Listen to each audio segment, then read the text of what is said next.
ನಮಸ್ಕಾರ ಸ್ನೇಹಿತರೆ, ಕರ್ನಾಟಕ ಮ್ಯಾಟರ್ಸ್ಗೆ ಮತ್ತೊಮ್ಮೆ ಸ್ವಾಗತ. ಜನಮಾನಸದಲ್ಲಿ ಪುತ್ರ ಶೋಕಂ ನಿರಂತರಂ ಅನ್ನೋ ಮಾತಿದೆ. ಅಂದರೆ ಒಬ್ಬ ತಂದೆಗೆ ತನ್ನ ಮಗನನ್ನ ಕಳ್ಕೊಳ್ಳೋದಕ್ಕಿಂತ ದೊಡ್ಡ ನೋವು ಬೇರೊಂದಿಲ್ಲ ಅಂತ.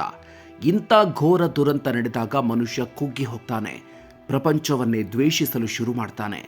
ಆದರೆ ಇಲ್ಲೊಬ್ಬ ಉದ್ಯಮಿ ತನ್ನ ಪ್ರೀತಿಯ ಮಗನನ್ನ ಕಳ್ಕೊಂಡ ದುಃಖದಲ್ಲೂ ಸಮಾಜಕ್ಕಾಗಿ ಬರೋಬ್ಬರಿ 15,000 ಕೋಟಿ ರೂಪಾಯಿಗಳನ್ನು ದಾನ ಮಾಡೋದಕ್ಕೆ ಮುಂದಾಗಿದ್ದಾರೆ. ಹೌದು, ವೇದಾಂತ ಗ್ರೂಪ್ನ ಚೇರ್ಮನ್ ಅನಿಲ್ ಅಗರ್ವಾಲ್ ತನ್ನ ಮಗನ ಆಸೆಯಂತೆ ತಮ್ಮ ಆಸ್ತಿಯ ಸಿಂಹಪಾಲನ್ನ ಸಮಾಜಕ್ಕೆ ಬರೆದುಕೊಡಲು ತೀರ್ಮಾನಿಸಿದ್ದಾರೆ. ಅಷ್ಟಕ್ಕೂ ಏನಿದು ಘಟನೆ? ಅನಿಲ್ ಅಗರ್ವಾಲ್ ಅವರ ಮಗನಿಗೆ ಏನಾಗಿತ್ತು? ಪ್ರಧಾನಿ ಮೋದಿ ಅವರ ಭೇಟಿಯ ನಂತರ ಅಗರ್ವಾಲ್ ತೆಗೆದುಕೊಂಡ ಆ ಶಪಥ ಏನು? ಈ ಭಾವುಕ ಮತ್ತು ಸ್ಫೂರ್ತಿದಾಯಕ ಕಥೆಯನ್ನ ಇವತ್ತಿನ ವಿಡಿಯೋದಲ್ಲಿ ನೋಡೋಣ. ಅದಕ್ಕೂ ಮೊದಲು ನೀವಿನ್ನೂ ನಮ್ಮ ಚಾನಲ್ಗೆ ಸಬ್ಸ್ಕ್ರೈಬ್ ಆಗಿಲ್ಲ ಅಂದರೆ ದಯವಿಟ್ಟು ಸಬ್ಸ್ಕ್ರೈಬ್ ಆಗಿ ಮತ್ತು ಬೆಲ್ ಐಕಾನ್ ಪ್ರೆಸ್ ಮಾಡಿ. ಸ್ನೇಹಿತರೆ, ಮೊನ್ನೆಯಷ್ಟೇ ವೇದಾಂತ ಸಮೂಹದ ಮುಖ್ಯಸ್ಥ ಅನಿಲ್ ಅಗರ್ವಾಲ್ ಅವರ ಕುಟುಂಬದಲ್ಲಿ ಒಂದು ದೊಡ್ಡ ದುರಂತ ನಡೆದಿತ್ತು. ಅವರ ಒಬ್ಬನೇ ಮಗ 49 ವರ್ಷದ ಅಗ್ನಿವೇಶ್ ಅಗರ್ವಾಲ್ ಅಮೆರಿಕಾದಲ್ಲಿ ಸಾವನ್ನಪ್ಪಿದ್ರು.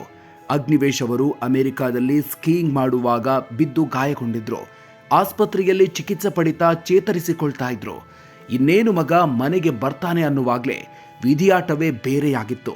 ಅವರಿಗೆ ದಿಢೀರಾಗಿ ಹೃದಯಾಘಾತವಾಗಿ ವಿಧಿವಶರಾದ್ರು.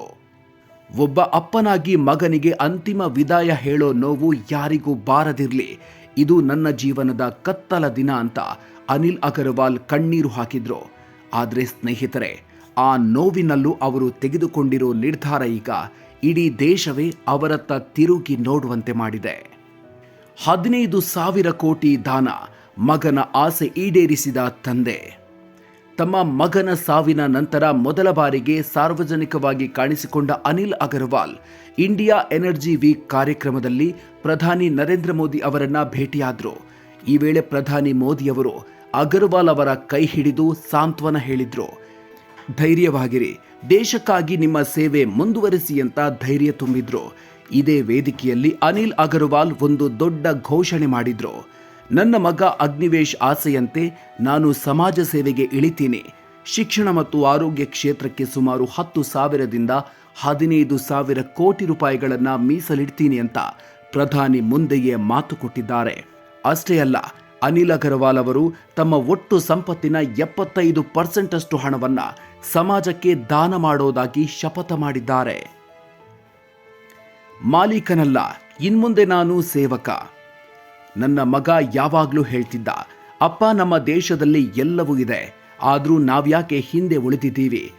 ಯಾವುದೇ ಮಗು ಹಸಿವಿನಿಂದ ಮಲಗಬಾರ್ದು, ಹೆಣ್ಣು ಮಕ್ಕಳಿಗೆ ಗೌರವ ಸಿಗಬೇಕು ಅಂತ ಆಸೆ ಪಡ್ತಿದ್ದ.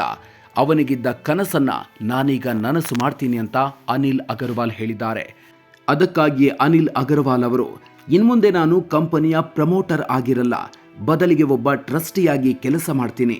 ಬಿಸ್ನೆಸ್ನಿಂದ ಬಂದ ಲಾಭದಲ್ಲಿ 3/4 ಭಾಗವನ್ನ ಬಡವರ ಸೇವೆಗೆ ಬಳಸ್ತೀನಿ ಅಂತ ಹೇಳಿದ್ದಾರೆ. ಈಗಾಗಲೇ ಅವರ ಈ ನಿರ್ಧಾರಕ್ಕೆ ಬಯೋಕಾನ್ ಮುಖ್ಯಸ್ಥೆ ಕಿರಣ್ ಮಜುಮ್ದಾರ್ ಶಾ ಸೇರಿದಂತೆ ಅನೇಕ ಗಣ್ಯರು ಮೆಚ್ಚುಗೆ ವ್ಯಕ್ತಪಡಿಸಿದ್ದಾರೆ. ನಿಮ್ಮ ನೋವು ತುಂಬಲಾರದಷ್ಟು ದೊಡ್ಡದು, ಆದರೆ ನೀವು ತೆಗೆದುಕೊಂಡಿರೋ ನಿರ್ಧಾರ ಗ್ರೇಟ್ ಅಂತ ಕಿರಣ್ ಮಜುಮ್ದಾರ್ ಶಾ ಟ್ವೀಟ್ ಮಾಡಿದ್ದಾರೆ. ಸ್ನೇಹಿತರೆ, ನಮ್ಮಲ್ಲಿ ಕೋಟಿ ಕೋಟಿ ಸಂಪಾದನೆ ಮಾಡೋರು ಇದ್ದಾರೆ, ಆದರೆ ಕಷ್ಟ ಅಂತ ಬಂದಾಗ ಎಲ್ಲರೂ ತಮ್ಮ ಕುಟುಂಬದ ಬಗ್ಗೆ ಮಾತ್ರ ಯೋಚಿಸ್ತಾರೆ. ಆದರೆ ಪುತ್ರ ಶೋಕದಂಥ ಕಠಿಣ ಸಮಯದಲ್ಲೂ ದೇಶದ ಮಕ್ಕಳ ಭವಿಷ್ಯಕ್ಕಾಗಿ 15,000 ಕೋಟಿ ದಾನ ಮಾಡೋ ಮನಸ್ಸು ಇದೆಯಲ್ಲ, ಅದಕ್ಕೆ ಹ್ಯಾಟ್ಸ್ ಆಫ್ ಹೇಳಲೇಬೇಕು. ಅನಿಲ್ ಅಗರ್ವಾಲ್ ಅವರ ಈ ನಿರ್ಧಾರದ ಬಗ್ಗೆ ನಿಮಗೇನನ್ಸುತ್ತೆ? ಹಣಕ್ಕಿಂತ ಮನುಷ್ಯತ್ವ ದೊಡ್ಡದು ಅನ್ನೋದನ್ನ ಇವರು ಪ್ರೂವ್ ಮಾಡಿದ್ರ? ನಿಮ್ಮ ಅಭಿಪ್ರಾಯವನ್ನ ತಪ್ಪದೇ ಕಾಮೆಂಟ್ ಬಾಕ್ಸ್ನಲ್ಲಿ ತಿಳಿಸಿ. ಈ ವಿಡಿಯೋ ಇಷ್ಟ ಆಗಿದ್ರೆ ಲೈಕ್ ಮಾಡಿ, ಶೇರ್ ಮಾಡಿ. ಮುಂದಿನ ವಿಡಿಯೋದಲ್ಲಿ ಮತ್ತೆ ಸಿಗೋಣ. ಅಲ್ಲಿವರೆಗೂ ನಮಸ್ಕಾರ.